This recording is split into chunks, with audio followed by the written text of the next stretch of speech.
دوستوں، فرقہ اہل حدیث نے مسلمانوں کو دھوکہ دینے کے لیے ایک اور چال چلی۔ اس بار امام احمد بن حنبل رحمۃ اللہ علیہ کا سہارا لینے کی کوشش کی اور یہ بتایا کہ امام احمد بن حنبل اللہ کو صرف عرش کے اوپر مانتے تھے۔ آئیے ان کی دلیل سنتے ہیں۔ امام احمد کا عقیدہ کیا ہے؟ احمد بن حنبل چوتھے امام کہتے ہیں، یوسف بن موسیٰ البغدادی کہتے ہیں، احمد بن حنبل ابو عبداللہ ان کی کنیت ہے، ان سے کہا گیا انہیں اللہ کے بارے میں کیا ایسا عقیدہ رکھنا چاہیے کیا کہ اللہ تعالیٰ ساتوں آسمانوں کے اوپر ہے، اپنے عرش کے اوپر ہے، اپنی مخلوق سے جدا ہے، الگ ہے، اپنی مخلوق سے الگ ہے، یہ بھی جملہ یاد رکھیں، میں آگے آ رہا ہوں، اور اس کی قدرت اور اس کا علم ہر جگہ ہے۔ کیا یہ عقیدہ صحیح ہے؟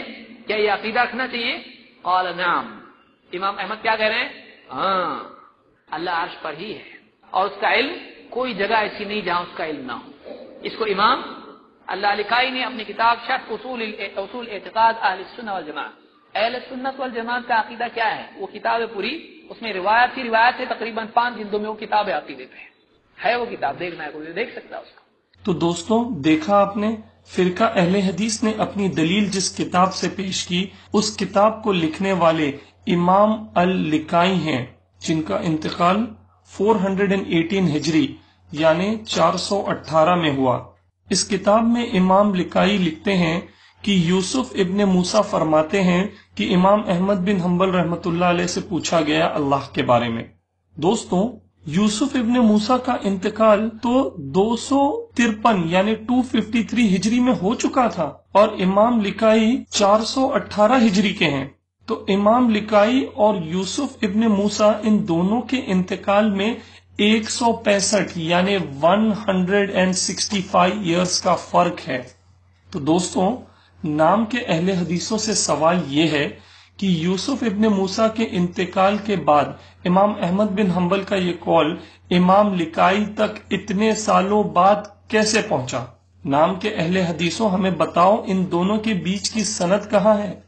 جی ہاں، ان دونوں کے بیچ کی سند کہاں ہے؟ یہ سوال آپ پر ادھار رہا۔ خیر، آئیے ہم آپ کو فرقہ اہل حدیث کا ایک اور چہرہ دکھاتے ہیں۔ دوستوں، ایسی ہی بنا سند کی کوئی بات جب فرقہ اہل حدیث کے خلاف آ جاتی ہے کسی کتاب میں، تو خود فرقہ اہل حدیث کے عالم ابو زید ضمیر اس بارے میں کیا کہتے ہیں، ذرا سنیے۔ اگر کوئی آدمی اس طرح سے بیان کرے، کون مانے گا اس کو؟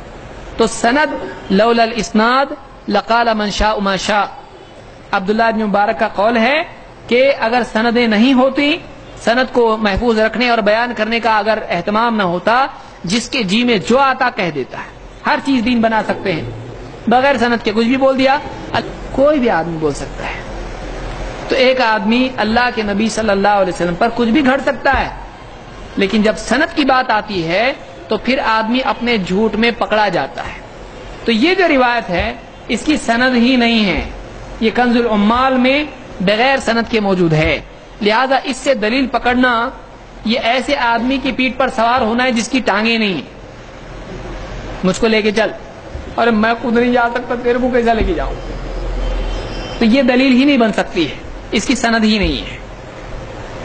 دیکھا دوستوں، اپنے خلاف آئی بنا سند کی بات کا کس طرح سے مذاق بنایا ابو زید ضمیر نے، اور مطلب پڑا تو خود اپنے سارے اصول بھول کر بنا سند کی بات کو عقیدے میں دلیل بنا کر پیش کر دیا، اور اپنی اندھی عوام، اپنی اندھی آڈینس کو آسانی سے بیوقوف بنا لیا۔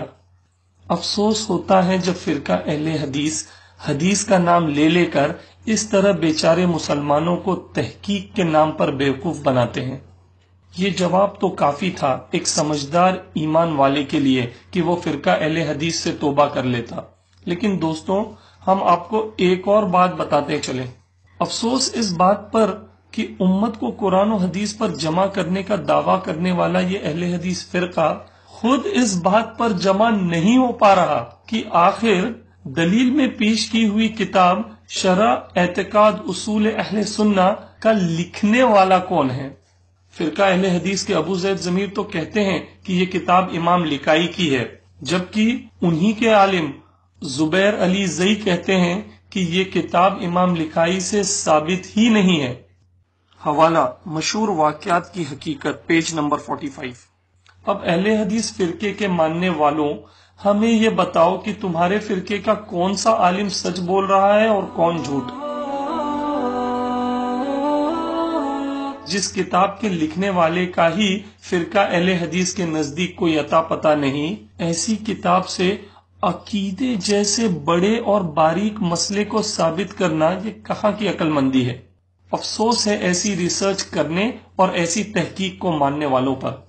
ہم تو حیران ہیں کہ اتنی اوٹ پٹانگ دلیل پیش کر کے بھی ابو زید ضمیر نے اپنی عوام سے حوالہ جا کر چیک کر لینے کے لیے کہا۔ جی ہاں، سنیے۔ وہ کتاب ہے پوری، اس میں روایت ہی روایت ہے، تقریباً 5 جلدوں میں وہ کتاب ہے عقیدے پہ ہے۔ وہ کتاب دیکھنا ہے کوئی دیکھ سکتا ہے اس کو، ہے وہ کتاب دیکھنا ہے کوئی دیکھ سکتا ہے اس کو، ہے وہ کتاب دیکھنا ہے کوئی دیکھ سکتا ہے اس کو۔ شاید وہ جانتے تھے کہ سامنے بیٹھے ہوئے لوگ اندھے ہیں، ورنہ دھوکے سے بھری ایسی دلیل کوئی پیش کرتے ہوئے بھی ڈرے۔ دوسروں کو جا کر چیک کرنے کی دعوت تو دور کی بات ہے۔ ابو زید ضمیر صاحب، ہم آپ سے یہ پوچھنا چاہتے ہیں کہ آپ اپنی عوام کو کہنے سے پہلے خود تو حوالہ چیک کر لیتے کہ اس کی سند ہے بھی یا نہیں۔ اور افسوس فرقہ اہل حدیث کے ماننے والوں کے دماغ پر کہ 4 سال سے زیادہ ہو چکا اور ایک نے بھی اس دلیل کو کتاب کھول کر چیک نہیں کیا۔ خیر، جب استاد کا یہ حال ہے تو بیچاری عربی سے جاہل عوام سے کیا امید کی جائے۔ اللہ ہمیں اپنے گناہوں اور فرقہ اہل حدیث سے توبہ نصیب فرمائے۔ اس ٹاپک پر اور جاننے کے لیے ڈسکرپشن میں دی ہوئی لنک پڑھیں۔